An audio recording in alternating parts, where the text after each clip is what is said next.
အားလုံးပဲမင်္ဂလာပါနော်ခုသိမ်းဘလော့နေပြန်လဲကြိုးဆိုပါတယ်နော်ကျွန်တော်ပင်လယ်ထဲမှာငါပြစ်ပြပါဆိုပြီးတောင်းဆိုလာတဲ့မိတ်ဆွေတွေအတွက်ပေါ့နော်ဒီနေ့ကျွန်တော်ထားရနေတာပေါ့နော်ကျွန်တော်လေစိတ်ကိုရောက်နေပါတယ်ဒါတော့ကျွန်တော်လေစိတ်ပေါ့နော်ကျွန်တော်လေမောင်းလေးလို့တစ်ချက်စောင့်နေတာဖြစ်ပါတယ်သူပစ္စည်းတွေပါတောင်းဝယ်တယ်လို့ပြောတယ်နော်ကျွန်တော်ပါလာတဲ့ပစ္စည်းကိုတစ်ချက်ပြကြည့်မယ်နော်ကျွန်တော်ပင်လယ်ထဲမှာပြစ်တာဆိုတော့ကျွန်တော်သုံးတဲ့ပစ္စည်းတော့နည်းနည်းတိုးသွားမယ်လို့ထင်ရတယ်ပေါ့နော်ဒီတန်ဒါတော့55စင်တီမီတာပေါ့သူများတွေသုံးတာတွေးတာတော့အခြေကြီးပေါ့နော်အခြေကြီးဒါတော့80ပေါ့ဒါတော့နည်းနည်းမဆိုးဘူးပေါ့နော်ဒါလေးဒါပေမဲ့သူကတင်ရတာတော့နည်းနည်းအချိန်နည်းနည်းကုန်တယ်ပေါ့နော်ကဲနောက်ပြီးတော့ကျွန်တော်တို့ဒီဖားရှစ်တော့ပါမယ်ပြီးတော့ကျွန်တော်တို့ဒီလိုမျိုးဘုံလဲသုံးရမှာပေါ့နော်ဒီနည်းနည်းနက်မယ်ထင်လို့ပေါ့နော်ပြီးတော့ဓမီလေးလဲကျွန်တော်တို့ဆောင်ထားတယ်နှစ်ဖွဲသုံးဖွဲတော့သွားပြီလို့ပြောတယ်ခုနကသူတို့လည်းငားတော့ပြစ်တာပေါ့နော်ကျွန်တော်လည်းစကားပြောဖြစ်တယ်ဟုတ်ကဲ့ကျွန်တော်တို့အနေထားတစ်ချက်လိုက်ကြည့်ပေးဦးနော်ငါရတာမရတာတော့ကျွန်တော်အာမမခံရဘူးเนาะကျွန်တော်ဒါပထမအဦးဆုံးပင်လယ်ထဲမှာဆင်းတာဖြစ်တဲ့အတွက်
ဟုတ်ကဲ့ဒါကတော့ကျွန်တော်တို့စဆင်းမဲ့ပထမဆုံးနေရာကိုရောက်လာပါပြီလေဆဆရက်ရှင်းမှာပဲမထင်မှတ်တဲ့စိန်ခေါ်မှုကြီးတစ်ခုကျွန်တော်တို့စီရောက်လာပါတယ်မရောက်ခင်တော့ကတော့ဟိုရောက်လို့ရှင်ပင်လယ်ငါးကြီးတွေပြပြမယ်ဆိုပြီးကြွားလာတဲ့ကျွန်တော်နဲ့ကျွန်တော်တငယ်ချင်းနှစ်ယောက်စလုံးရောက်လာတဲ့ line စမူးတော့တာပဲဗျဒီချိန်မှာတော့တော်တော်မူးတယ်ဗျကျွန်တော်ဝစ်ဆုံတော့မှကောင်းကောင်းမူးနိုင်တော့ဘူးပေါ့နော်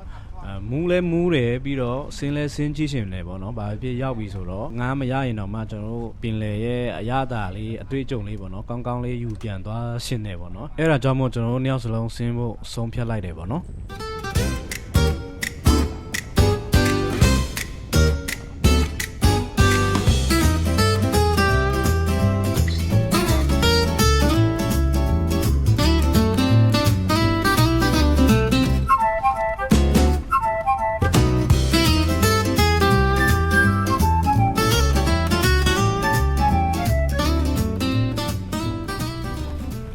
ဒီချိန်မှာတော့ကျွန်တော်ရဲ့မောင်းတင်တဲ့ဟာပေါ့နော်ဘယ်ထဲမှာကားထဲမှာကြံခဲ့တာလားဘယ်အိတ်ထဲမှာပါသွားတာလဲမသိဘူးပေါ့နော်လက်ရှာလို့မတွေ့ဘူးဖြစ်နေပေါ့နော်အဲကြောင့်မို့ကျွန်တော်တကယ်ချင်းကသူ့ပါလာတဲ့ဓမီနဲ့ကျွန်တော်မောင်းတင်ပေးတယ်ပေါ့နော်ဒီတစ်ခါကျွန်တော်တို့ပြင်လေထဲမှာပြစ်မှာဖြစ်တဲ့အတွက်ကျွန်တော် site ကြီးတွေတွေ့နိုင်တယ်ပေါ့နော်အဲကြောင့်မို့ကျွန်တော်လေလဲခါတိုင်းထက်ကျွန်တော်ပို့ပြီးဖြည့်ထားတယ်မောင်းတင်ရတာလဲခတ်တယ်ပေါ့နော်မောင်းတင်တဲ့ဟာလဲဘယ်မှာထားလို့ထားမလဲမသိဘူးဆိုတော့ကျွန်တော်အခက်ခဲတော့နည်းနည်းဖြစ်တာပေါ့နော်ဟုတ်ကဲ့ဒါကတော့ကျွန်တော်အရင်ခုန်ချလိုက်ပါပြီ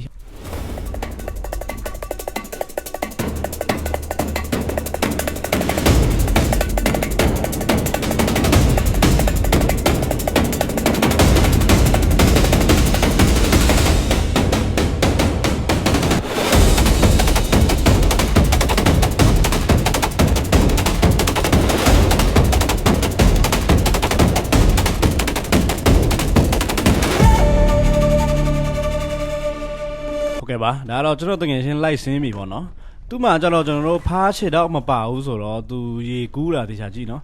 တော်နဲ့ကိုမသွားဘူးဗျအရှိကိုမသွားဘဲနဲ့အနောက်ကိုပြန်ဆုပ်နေပါတော့ဒီရေလိုင်းတွေကြောင့်ပေါ့နော်ဒီကျွန်တော်တို့ဖားချစ်တော့မပါလို့ရှိရင်လုံးဝကိုအစီမပြေဘူးကျွန်တော်ပင်လယ်ထဲမှာငုတ်တာလေမောလဲအရင်မောတယ်ကျွန်တော်အားလဲအရင်ထုတ်ရတယ်ပေါ့နော်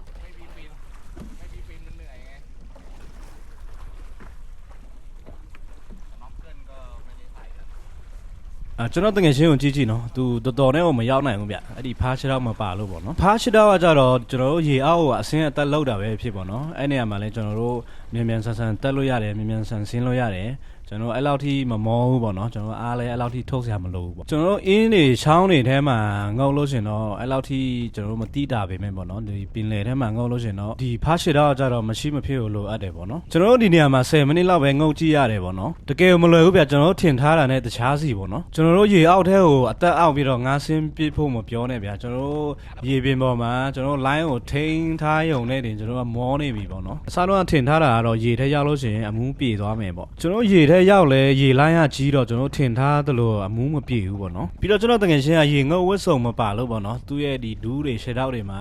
ဒီခယူးရဲ့ချရတယ်ပေါ့နော်အများကြီးကျွန်တော်တင်ရရခဲ့ပါတယ်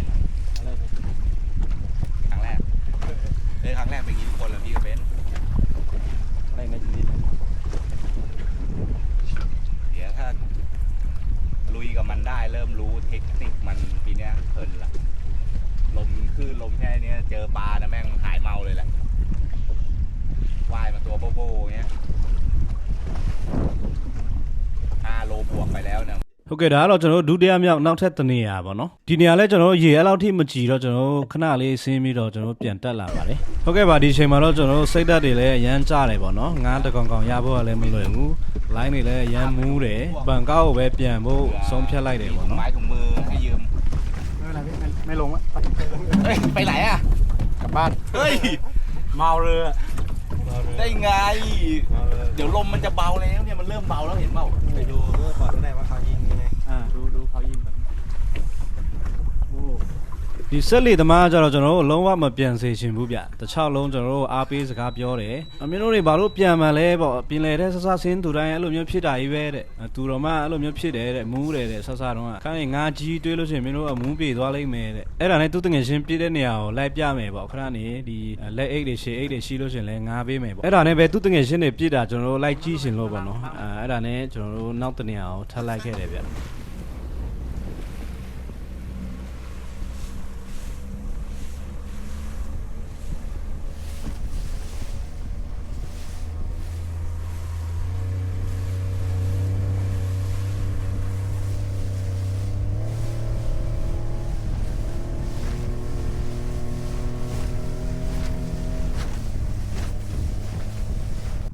ဒါဆိုရင်ကျွန်တော်တို့သူ့တငယ်ချင်းတွေပြည့်တဲ့နေရာကိုကျွန်တော်တို့ရောက်လာပြီပေါ့နော်သူတို့ဖွဲ့ကကျတော့အားလုံးပေါင်း9ယောက်ပေါ့နော်2ယောက်ကျတော့ရေအောက်မှာဆင်းပြစ်နေတယ်နောက်ပြီးတော့ကလေး2ယောက်လည်းပါလာသေးတယ်ဗျကလေး2ယောက်ကျတော့အပြင်းပြေ9များနေကြတာတွေ့တယ်ပေါ့နော်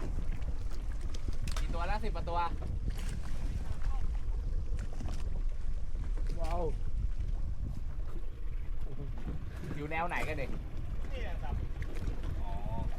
ဒီချိန်မှာသူတို့ရတဲ့ကကတိငါကြီးတွေးလိုက်ရတော့ကျွန်တော်စိတ်ဓာတ်လေးနည်းနည်းပြန်တက်လာတယ်ဗျအဲ့ဒါနဲ့နောက်ထပ်တနေရာကျွန်တော်ဆင်းဖို့ဆုံးဖြတ်ချက်ချလိုက်တယ်ပေါ့နော်มือเหลือมั้งอ่ะพี่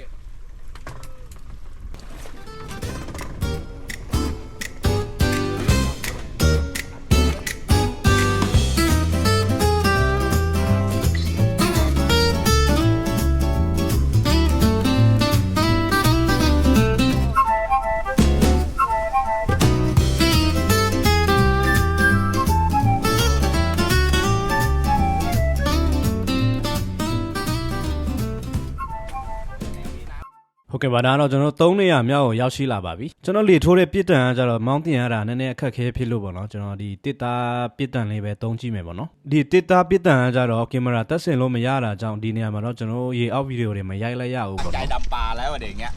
โอ้ปโกดพรุ่งนี้ต้องมาใหม่แล้วมีกำลังใจดำแล้วโอ้ละลายละเด้พักผ่อนมาดีๆเนี่ยอาจารย์ดีมากใช่ 2-3 โลเนี่ยมันไงมันเข้ามาหาหรือว่าไงมัน ကျွန်တော်တို့ဒီနေရာလဲရအောင်ရာတီဥတုကကျွန်တော်တို့ဘက်ပါလာတယ်ပေါ့နော်လေတွေလည်းငိမ်လာတယ်ပြီးတော့ line နဲ့လည်းမကြီးတော့ဘူးပေါ့နော်အဲ့ဒါကြောင့်ကျွန်တော်တို့ရဲ့ရေမန်းချက်လေးတွေတဖြည်းဖြည်းပြေးလာပြီပေါ့နော်ဟုတ်ကဲ့ဒါကတော့ကျွန်တော်တို့3နေရာမြောက်မှာရလာတဲ့အကောင်လေးတွေပေါ့နော်ကျွန်တော်တို့ကက်ကတစ်4ကီလိုကျော် size တစ်ကောင်ရတယ်ပြီးတော့ကျွန်တော်တို့ပင်လယ်ငခူတွေပါတယ်ပြီးတော့ကျွန်တော်တို့ပင်လယ်ငအိုက်တွေလည်းပါတယ်ပေါ့နော်เอาวะကျွန်တော်တို့ဒီနေရာလဲရောက်တော့ကျွန်တော်ရဲ့မောင်းတင်တဲ့ဟာလေးပြန်ချလို့တွေးတော့ပေါ့နော်ကျွန်တော်လေထိုးတဲ့တနက်လေးပဲကျွန်တော်ပြန်သုံးကြည့်မယ်ပြီးတော့ကျွန်တော်ကင်မရာလည်းတက်ထားတော့ကျွန်တော်ရေအောက်ရှုခင်းလေးတွေပြလို့ရတာပေါ့နော်ဒီနေ့ကျွန်တော်တို့ရှာမဲ့နေရာကျတော့ကျွန်တော်ထိုင်းတွေတိုင်ဆိုင်ပြီးတော့ခရုမွေးတဲ့နေရာပေါ့နော်ဒီထဲမှာကျွန်တော်တို့ငါးလေးတွေလာခိုအောင်တာတော့တချို့ငါးတွေဆိုရင်ခရုကိုလာစားတာတော့ဘာလို့ရှိတယ်ပေါ့နော်အဲကြောင့်မို့ဒီနေရာမှာကျွန်တော်တို့ဦးစားပေးပြီးတော့ငါးချမယ်ပေါ့နော်အခုမြင်တွေ့ရတဲ့တိုင်တွေကကျတော့ခယူးတိုင်တွေပေါ့နော်သူတို့တိုင်လေးတွေစိုက်ပြီးတော့ခယူးမွေးတဲ့နေရာပေါ့ဒီကြားထဲမှာကျွန်တော်တို့တချို့ကက်ကတစ်ငါးတွေငခူတွေရှိတယ်ပေါ့နော်ဒီနေရာမှာတော့ကျွန်တော်တို့အပေါ်ပိုင်းမှာရေနောက်တယ်လို့ထင်ရပေမဲ့အလယ်ပိုင်းအောက်ပိုင်းလောက်မှာကျွန်တော်တို့အနေတော်လေးပေါ့နော်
ဒီချိန်မှာကျွန်တော်ညာဘက်ကနေလမ်းမြင်နေရတာတော့ကျွန်တော်တို့ပင်လယ်ငခူပေါ့နော်ဒီကောင်စင်1ကီလိုခွဲလောက်ရှိမယ်ဗျပင်လယ်ငခူတွေကကျတော့ဒီလိုမျိုးတိုင်တော့ကတ်ပြီးတော့နေကြတာပေါ့နော်ဒီချိန်မှာလူလည်းလုံးဝမကြောက်ဘူးကျွန်တော်ချိန်တယ်ပြည့်တယ်ထိတယ်ပေါ့နော်ဒီပင်လယ်ငခူတွေကကျတော့ကျွန်တော်တို့အစိတ်ရှိတယ်လို့ပြောတယ်ပေါ့နော်သူ့ရဲ့အဆူးလေးတွေစူးမိလို့ရှိရင်ကျွန်တော်တို့အစိတ်သားပြင်းတယ်လို့ပြောတယ်ဒီကောင်တွေကိုထိုင်းလိုပလာဒုတ်ထလေလို့ခေါ်တယ်ပေါ့နော်မြန်မာလိုဘာသာပြန်လို့ရှိရင်တော့ပင်လယ်ငခူပေါ့ကျွန်တော်မြန်မာခေါ်တော့ဘယ်လိုခေါ်ကြလဲတော့မသိဘူးပေါ့နော်ထိုင်းတွေတော့သူ့ရဲ့သားတော်တော်ကောင်းတယ်လို့ပြောတယ်ဗျကျွန်တော်မိတ်ဆွေတွေထဲမှာစားဘူးတဲ့လူရှိလို့ရှိရင်ကောင်းမကောင်းတစ်ချက်ပြောလာပြီနော်ကျွန်တော်ဗန်ငါးတွေထက်ရအောင်မလဲဆိုတာတစ်ချက်လိုက်ကြည့်အောင်နော်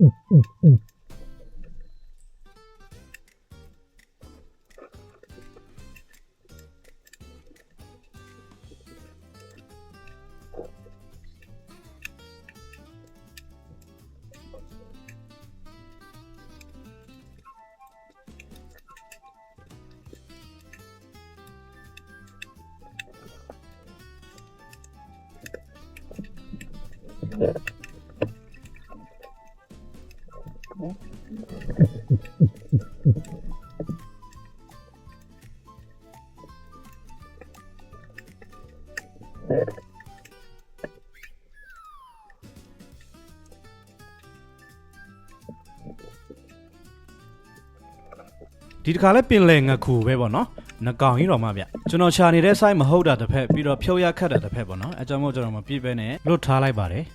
ဒီချိန်မှာကျွန်တော်မျောနေတဲ့ကက်ကတစ်ငါ site ကြီးတွေမတွေ့သေးဘူးပေါ့နော်ကျွန်တော်စောင့်နေတာဘယ်ချိန်မှဝင်လာမလဲပေါ့နော်ဒီချိန်မှာမျောနေတဲ့ငါလည်းမလာဘူးကျွန်တော်လေလဲကုန်ပြီဆိုတော့ကျွန်တော်လေတက်ရှူလိုက်ရအောင်နော်ကျွန်တော်ဒီရေအောက်ပိုင်းနဲ့အပေါ်ပိုင်းကဘာကွာလဲမသိဘူးဗျကျွန်တော်အပေါ်မှာကျတော့ရေနောက်ပြီးတော့အောက်ပိုင်းကရေကြည်တယ်ပေါ့နော်မကြည့်ကျွန်တော်အပေါ်တက်တဲ့ချိန်မှာအပေါ်မှာဘာမှမမြင်ရတော့ဘူးပေါ့နော်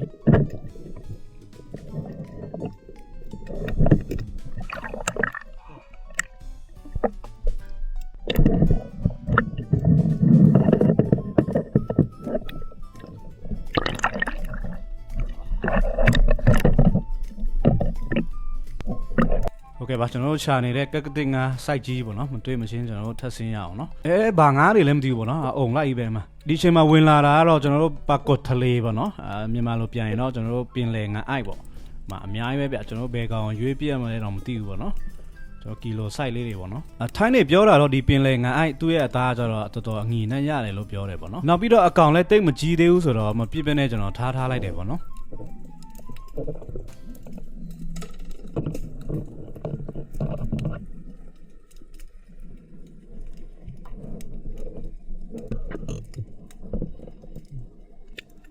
ဒီခယူတွေကိုကျွန်တော်တို့ထိုင်းလို့ဟော်မန်ဖူးလို့ခေါ်တယ်ပေါ့နော်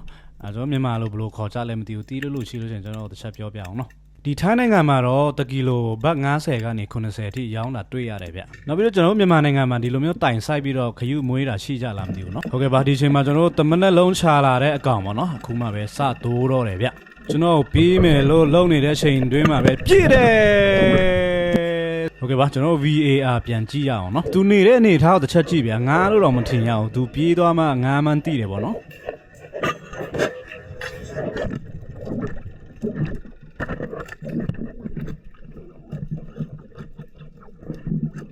ဒီချိန်မှာငါတခုခုနဲ့တွားငိနေတာပေါ့နော်ကျွန်တော်ဘယ်တော့ပဲဆွဆွဲမပါလာဘူးခတ်တာကအဲ့ဒီအချိန်မှာကျွန်တော်ကလေကုန်ခံနေပြီဗျကျွန်တော်ရဲ့ပြစ်တံကိုလွတ်ထားပြီးတော့လေတက်ရှူရင်လဲတော်ကြငါဆွဲပြေးပြီးတော့ကျွန်တော်ကင်မရာနဲ့ပြစ်တံလေးပါသွားမှလဲကြောက်တယ်ဗျအဲ့ဒါနဲ့ဘာဖြစ်ကျွန်တော်လဲလေကုန်နေပြီဆိုတော့ကျွန်တော်လေတက်ရှူဖို့ဆုံးဖြတ်လိုက်တယ်ပေါ့နော်ကျိုးကအလုံးဝမမီလို့ချင်းကျွန်တော်လွတ်ထားရမှာပဲဆိုပြီးတော့လေတက်ရှူကြည့်လိုက်တော့အဲ့ဒီချိန်မှာကန်ကောင်းတာကတော့ကျိုးကကွက်တိပဲပေါ့နော်ကျွန်တော်ရဲ့မျက်နှာပြင်ဒီနှာခေါင်းနဲ့ပတ်ဆက်လေးပဲဒီပေါ်နိုင်တာပေါ့နော်ကျွန်တော်ဥခေါင်းနှာခေါင်းလုံးကတော့ရေထဲမှာပေါ့ကျွန်တော်မော့ပြီးတော့လေချူရတာပေါ့နော်ရေပြင်ပေါ်မှာကျွန်တော်အမောလေးနည်းနည်းပြေသွားမှကျွန်တော်ငါ့ကိုသွားဆင်းဖြုတ်ဖို့ဆုံးဖြတ်လိုက်တယ်ပေါ့နော်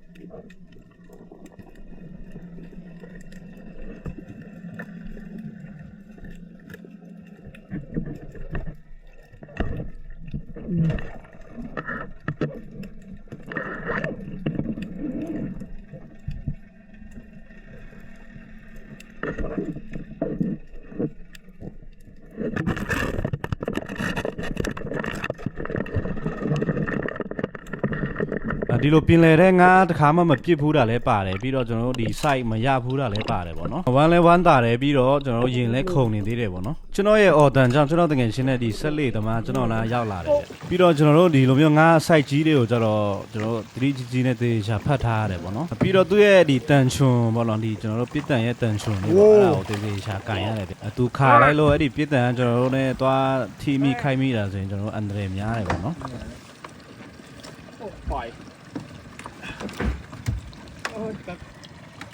โอ้5 โลมั้ง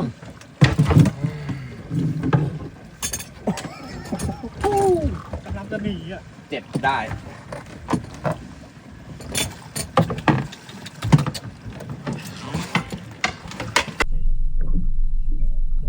ร่วงใส่ตีน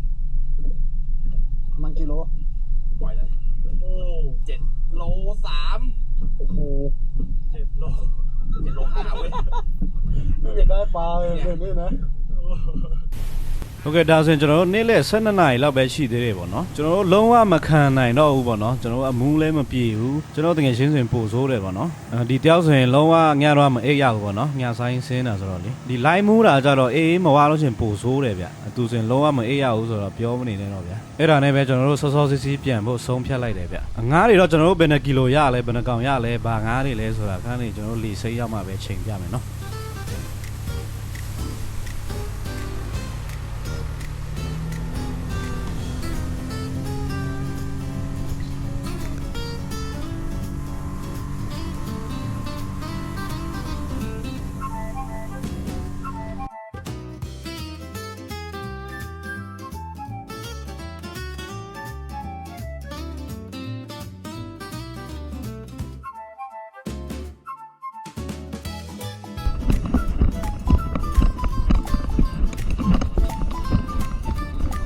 ဒါတော့ကျွန်တော်တို့ရတဲ့ငါးလေးတွေပေါ့နော်ဒါဘယ်နှကီလိုရှိလဲဆိုတာတစ်ချက်ချိန်ပြမယ်နော်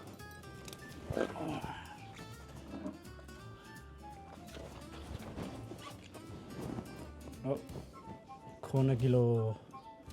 9ကီလိုခွဲနီးပါတော့ရှိပဲဗျ10ကီလိုနီးပါပေါ့ဒါတော့ကျွန်တော်နောက်ဆုံးရတဲ့အကောင်လေးပေါ့နော်ကျွန်တော် ဒါတော့ကျွန်တော်တငယ်ချင်းရတယ်ဒါပဲဒီလိုလဲဆိုတော့ဒါကကတစ်လာမယ်ကျွန်တော်ခေါ်တာဆိုတော့ထိုင်းလို့တော့ပလာကဖုံပေါ့နော်4 ကီလိုကျော်ဒါတော့ဘဝနီးပါးတော့กว่าတယ်ပေါ့နော်နောက်ပြီးတော့ဒါကျတော့ဒီနော်ငါခုပင်လယ်ငါခုပေါ့နော်နောက်တော့ပင်လယ်ငါအိုက်ဒါလည်းတော့များတယ်ဒါပေမဲ့ကျွန်တော်မပြည့်ဖြူပေါ့နော်ဒီငါခုလည်းပေါ်တယ်ဗျလေဒါမူးတယ်ပေါ့နော်ဟိုနှစ်ခါကျွန်တော်တော့ကိုယ်တိုင်တော့နှစ်ခါအဲ့လိုပေါ့နော်တခါမှလည်းမစင်းဘူးတော့ကျွန်တော်ပြင်လိုက်မှာတခါမှမစင်းဘူးနေရာစလုံးမူးနေရာစလုံးအန်